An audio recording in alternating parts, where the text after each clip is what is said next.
Welcome back to the channel. Today I'm in the Cigars lead store and I'm joined with a very special guest. I'm here with Rodrigo from Plasencia, who's the sales director, if I'm not mistaken. Indeed. Yeah, you're the sales director of Plasencia.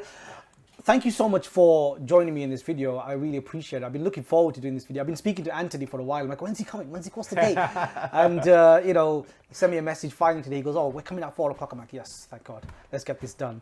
So, yeah, great to have you. Thank you for joining us. Thank you. It's such a pleasure. I'm just going to let you introduce yourself. With pleasure. Well, thank you for having me. It's always a pleasure to come back to the UK, and to the shops of cigars. They've been very supportive, of our work since we started the brand about 6 years ago.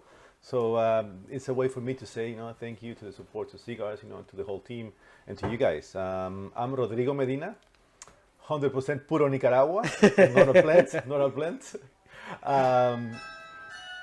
I'm in charge. I love the bells. Huh? Yeah, the bells are part of the charm. Yeah, absolutely. Yeah, absolutely. yeah. They go every. They're supposed to go every 15 minutes, but they don't. It's like they go off when they feel like it. So as I said, my name is Rodrigo Medina, and I'm responsible for the international business of Plasencia Cigars. So I occupy myself with Europe, Asia, Middle East, and Africa. Damn.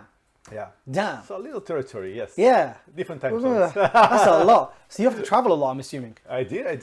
Yeah. So where are you predominantly staying? Where do you normally stay? I mean, is it Spain? Is it? I'm based in Barcelona. So Yeah. actually, I did an MBA in Barcelona. So my family is there. So my wife, my boy, and also we have a dog. So we live there. But my family is in Nicaragua. The rest of the family is in Nicaragua. So originally from Nicaragua, moved to Spain. Indeed. And you've been working with Plasencia. So when did you start working with Plasencia? So we started, actually we launched the brand Almafuerte 6 years ago. That was the official launch of Plasencia. We did a beautiful event in New York. Yeah. And I started a year before. So I've been with the family about 7.5 years. So I helped, the family to build up the structure of sales, distribution, some ideas for the brands, all sort of things to push the brand and get it grounded. So Plasencia's been around for a long time, though. So, I mean, almost 160 years? We are the oldest family in the tobacco business for cigars. So the family started in 1865 in Cuba. Yeah. They are originally from the Canary Islands, so Yes. from them they went to Cuba. So more than 156 years, So growing when great you, tobacco. So when you say 6 years ago, could you clarify what you mean by that? Because Yes. there's a long history Absolutely, of Plasencia. absolutely. So why is 6 years ago significant? Yes, because that's when we launched the first cigar with the Plasencia name on it. So we were, and we are the biggest expert and the biggest cigar manufacturer in the region. But the origin of the family is farming. Yes. Farming tobacco in Cuba, farming tobacco in Nicaragua and Honduras. But only 6 years ago, we launched the Plasencia cigars. After all this time, we had Which is crazy to think about. I know. 100 and almost 160 years. Yeah. And just 6 years ago. Yes, we were missing, I think, the best part of the business, which is the interaction with the cigar aficionado. So we did the cigars for other brands. We supply tobacco to many families and many other brands. But the best part, this connection with the cigar aficionados was missing. And also the importance or the weight I have on my shoulders is to represent the family, but also to get people acquainted with the work the Plasencia family has done since 1865. There's no other family in the tobacco and the cigar industry that's been standing for so long. And through revolutions in Cuba, revolutions in Nicaragua, losing everything 2 or 3 times and starting from scratch. It's crazy when you think about it. So it's a big responsibility and it's a big honor also. So it's quite impressive what you managed to do in 6 years. I mean, in 6 years, you managed to create a brand which is so popular and so incredibly sought after. Like, for example, the Plasencia Almafuerte. Yes. This is one of my favorite cigars. Yeah. I bought this, the first time I bought this was about 5 years ago. Okay. So not long after you had produced it. And I saw it in the store and I was like, that's an interesting cigar. That looks nice, huh? it looked stunning. It was one of the best looking cigars I'd ever Yes. seen. And I was like, I have to try that. And it was incredibly inexpensive. It was like 17 pounds at the time, right? Yeah. And I thought, something must be wrong, but I'll give it a try. I'll give it a try. And then I smoked it and it was like the most incredible experience Yes. I'd ever. I was like, oh my God. I didn't know cigars could be like, it was just ridiculously good. And every time I come back to this cigar, the Plasencia Almafuerte, the Salomon, the Generación V. Generación 5, yeah, 5 generations, yeah. Five, yeah, yes. yeah. This cigar, it just never, ever, it never disappoints me. Well, you have to think that we are the biggest supplier of tobacco in the region in Central America. So we hold one of the biggest and largest libraries of tobacco, but more than that, the best quality tobacco in the region. We've been storing for years, to make our cigars. And then when it comes to construction, now the family has 7 different factories. And we have selected the best artists to make the cigars. So, for example, the Salomon is the one you're having, and I agree with you. It's the most beautiful cigar. When you see the full box, it's like a piece of art. you feel a bit guilty to pick up cigars. Do you still get the ashtrays with them? No, not anymore. We oh my God, I got one of the ashtrays, right? Yeah. I loved it. Yeah, and then I had a look at the boxes again, and I was like, wait, where's the rest of it Yeah, gone? we don't do it anymore for sustainability. It's a lot of wood. Sustainability. Yeah. And also, with increases of prices of logistics. Yes, cost. Yeah, no, that makes sense. Yes. Yeah. Because the cost of that in terms of weight would have been quite significant. Because it is a heavy ashtray. It is a heavy ashtray. It's not a small. No. It's a big ashtray. So we discontinued that. So we're sorry about that. But the best part of the box is the cigar, which is great. Ashtray helps though. I mean, you could sell that individually or separately or something because it was such a nice ashtray. We do. So we have a POS material webpage in the store, in the webpage of Plasencia. Yeah. You can buy them. Oh, you could buy them directly? Yeah. I had no idea. Yeah. And so everything that we get from selling these items goes to the schools that we sponsor in Nicaragua, because not only we have a big footprint on the business in the region, but also a big responsibility. About 10,000 people work with Plasencia Cigars. Wow. And with the Plasencia family. So because of that, we have a big responsibility, and me especially, being a Nicaraguan, I feel really engaged with the family and the brand, because we're very, very sensible to the needs of the communities where we grow tobacco. Our country is really poor, and we support schools, so we have built different schools for the sons and daughters of the workers. Absolutely, yes. And that for me is very important. So I know that through my job and through my efforts, I'm giving back also to my country. So it must feel good then.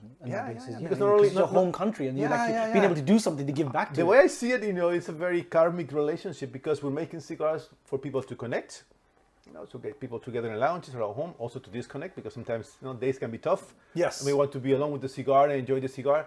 But most importantly, I feel that through the job that we are doing, we're giving back to Nicaragua. Which is important, I think. Very important. Which is definitely important. Very important. So I feel very proud of what I do, and I feel very responsible. Yeah. The thought that I had was that as a company, you could be in the industry behind the scenes for 100, 200 years. But if you're not in front, there's always going to be a challenge to try and get those, front-facing customers interested in your brand. How do you manage that? Because that's a tough challenge.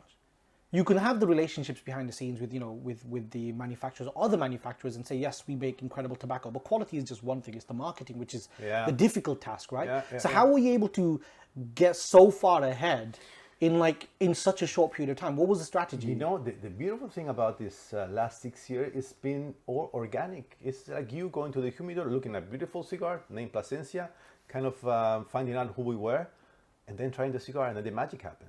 And then you tell your friend, and a friend to your friend. So the growth has been really, really organic. And even us, in 6 years, what we have accomplished, now we are present in more than 90 countries, duty free, you name it, and also the volumes are getting up there for a price of £20 plus cigar, which is not cheap. So the beauty and the magic has been because of you guys enjoying the cigar, plain simply. Well, when you make a cigar which looks this good, it's difficult to ignore. Yeah. And I think that was a brilliant move on your front, because gold and black bands, you've got the triple bands, and it's kind of like, oh wait, maybe it is special. And then the shape of the cigar is just incredible, because I've never seen, because it's kind of like a box press. Yeah, we wanted to Salomon. Push the envelope a little bit more. We have all the respect for the heritage of the family. Still today, I call them the wise Cuban men. They're working at the fields of Plasencia. Nestor Senior, is Cuban, and he speaks like a Cuban, and 100% Cubano. But us, the new generations born in Nicaragua, we're trying to push a bit of the envelope. And Nestor Andres, Senior's son, is being very innovative with the shapes. He wants to push a little bit more, because I don't think there's another cigar like that in the market. I've never ever seen this shape of a cigar. That's what immediately caught my attention. And then you've got the hexagon. We have the hexagon also, which is completely which is just different. Nuts. Yeah. And I love that. Yeah, that's also innovation in a very conservative industry. And people thought, when we put the hexagon in the market, crazy, cigars are supposed to be rounded. It's or supposed to be box Parejo, press. and yes, yes, yes. And then it's our best-selling Vitola. It's an incredible So one. I mean, we're taking some risks, but it's working. It's fun. It's fun. working. Yeah. So you've got now several lines of cigars. You've got the Alma del Campo, which is what you're smoking at the moment. Yeah. You've got the Alma Fuego. I've forgotten the other ones, I'm not going to lie. No, there's the Reserva 1898. yes. And then the original Reserva. We have very few lines in the market. So, Yes. so the ultra premium lines are the Almas. So it's the Alma series. So we have the Alma Fuerte, Alma del Campo, and Alma del Fuego. So each of them have very different character, very different tobacco, but each of them are finding, the time of the they want to enjoy it, or the public who likes a cigar. So we have this series. And then we have a couple of cosechas. That means harvest, so limited harvest. The 149, the 146. Correct. So we have those two. And then we have the Reserva Original, which for me is actually the core of all of the brands. Because in that cigar, we're using 100% organic tobacco. Yeah. And then in all of the other lines, we use at least one leaf of that tobacco. Right. And I think when it comes to the taste, that really sets us apart from the rest. There's something different about the tobacco, the flavor of it. When you have it 100% or when you blend it, has something different. So I think part of the success is the organic tobacco. It's a flavor. When you have this direct conversation with nature and the tobacco, I think it makes nature gives it back to you. Yeah, absolutely. Yeah. And then you get the flavor, and that's why the Alma Fuerte is so wonderful, so full of flavor, so complex, so pleasant. It's so ridiculously good. I mean, I know I'm gushing over this cigar, but it's just one of those cigars that, like I said, I saw it and immediately wanted to buy it. I thought it was just going to be one of those disappointing, fancy-looking cigars. Because, I do read a book by its cover. Because the cover is important to me. Yeah. The presentation is important to me. The way something looks is important to me. But then I also think if someone's spent so much time or too much time on the exterior, then maybe the content isn't that good. So I had that in the back of my mind. I was like, it looks good, but is it going to taste good? And then I smoked it, and it took forever to smoke, by the way. Because I'm a slow smoker. So it took me 2.5 hours to smoke it. I was just getting I was like the last part. It's not ending. But it was so amazing. You have to take your time to enjoy it. Sit down. It was just incredible. Yeah. But what I do find is the Alma Fuerte series does kind of cast a bit of a shadow over some of the other series that you have. Indeed. I think so too. I mean, it's the most popular blend that we have by far. And so we're trying to put more focus on the Fuego and the Campo this coming years. I mean, by itself, that brand is really successful and it's the icon of the family, but the other blends are amazing too. The Alma del Campo, I love, when you can have this cigar any time of the day, in the morning, on the afternoons. It's quite a mild and relaxing cigar, yes. Indeed. And the Alma Fuego is very unique. We're using 80% tobaccos from an island called Ometepe, which is a paradise, in Nicaragua. And that cigar is completely different, so floral, but it's spicy, complex, so it plays with your palate a lot. So yeah, you're right. This Alma Fuerte, it's got a big shadow. It's got a big shadow. Yeah. And but I think that's a good thing, because you need a bit of a lightning rod. Bit of a lightning rod for everyone to kind of be attracted to the brand. And then once you've got a particular cigar or a particular line of cigar which is extremely famous and people are interested in it, then you can start thinking, well, why don't you try this one? Absolutely. Why don't you try that one? Absolutely. And I think that's working, because a lot of people are starting to look at some of the other cigars. Absolutely. But you've also started really heavily leaning into the Zodiac cigars. Yes. That we started 3 years ago with the Year of the Ox. Yes. And how's that been going? Because the Year of the Ox, if I'm not mistaken, was a Salomon, wasn't it? It was Salomon's, yeah. Yes. Yeah. It was a way to kind of open more and more the Asian market, which which is a very important market, and we believe it's going to be really important in the future. So it was a way enough to open more and more in that market. And then also we sell some boxes here in Europe and UK and the US as well. But in the beginning, it was a way to focus on the Asian market. Yeah. And use the very special tobacco that we have. We cannot make regular series with that tobacco, but we can make limited special editions.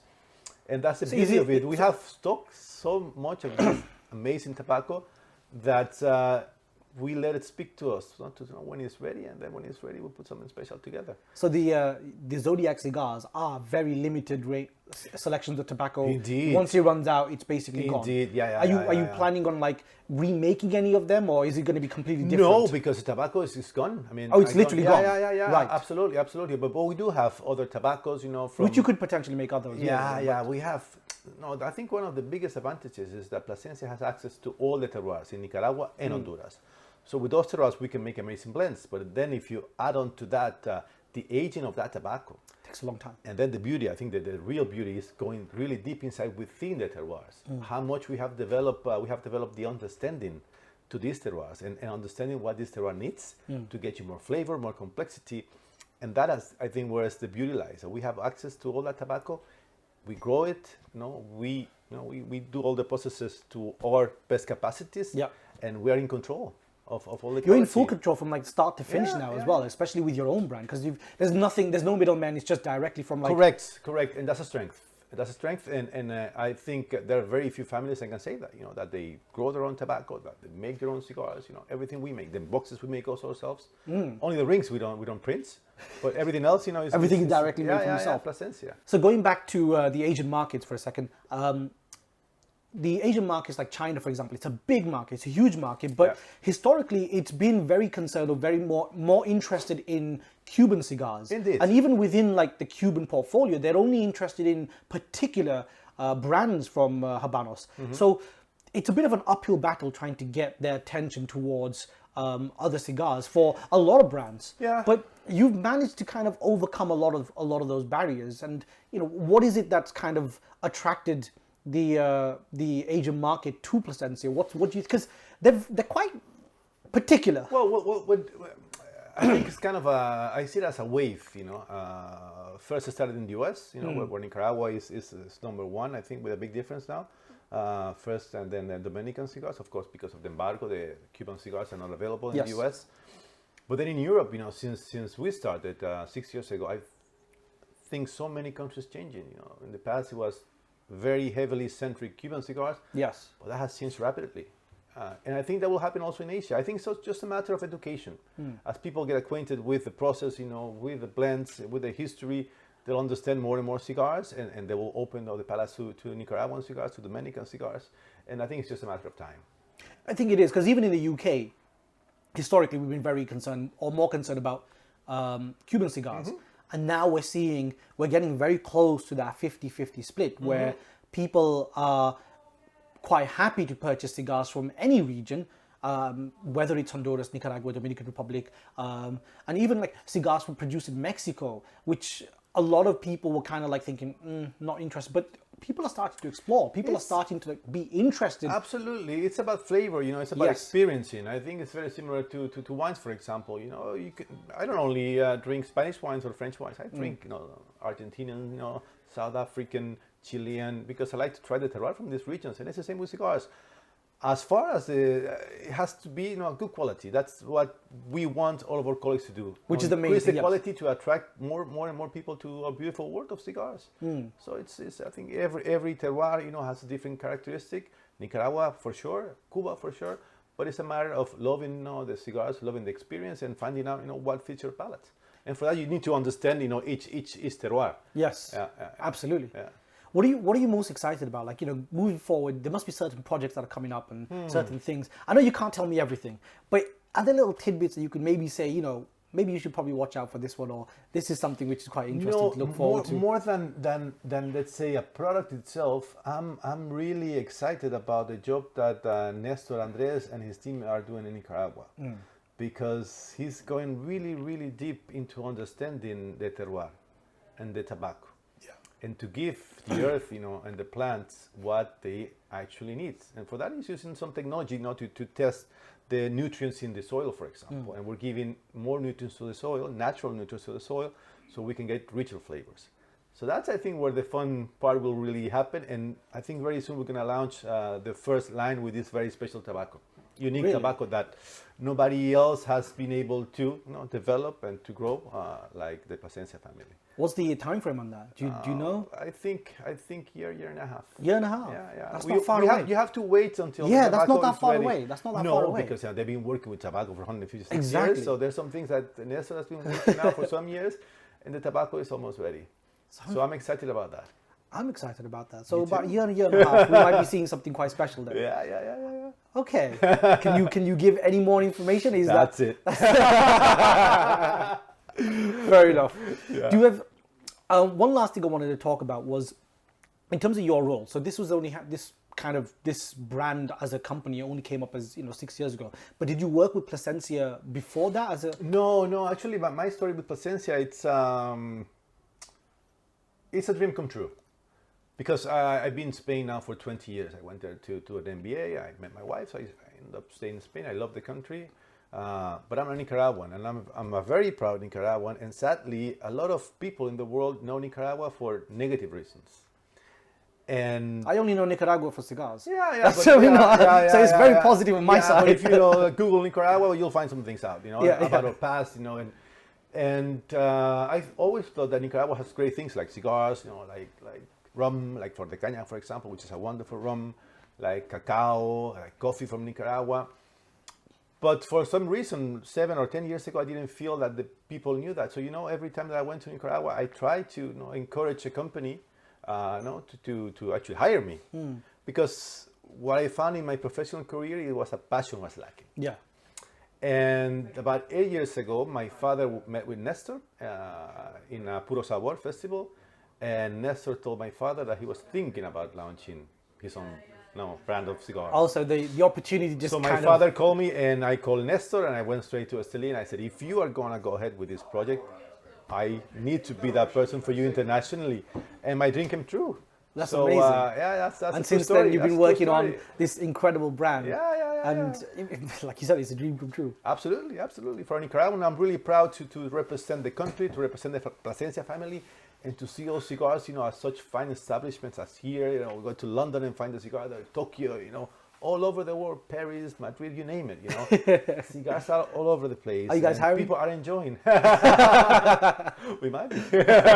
We're growing, yeah. So the structure needs to be bigger now. Yeah. No, thank you so much for joining me today. It's been an absolute pleasure talking to you. Thank you. I wish I could talk to you for longer.